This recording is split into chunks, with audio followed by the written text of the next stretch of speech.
लाए अधी रात माला किसके गले डालूं।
पंडित जी कहने छियो आप जी से विदा करू लादुलिन के इन्हें तका लेना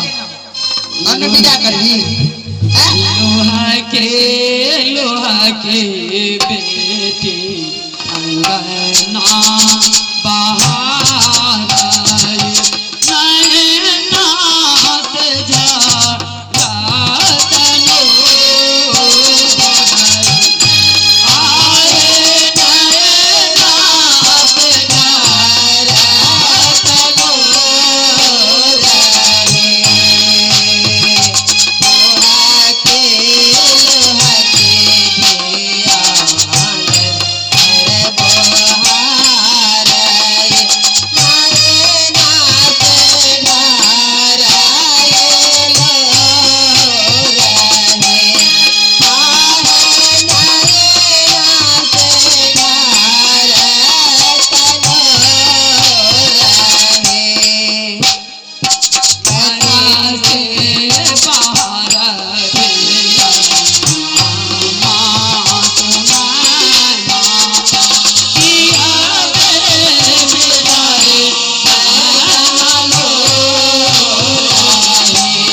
रुपये बोल वाला की बजे छी रहू कहलियो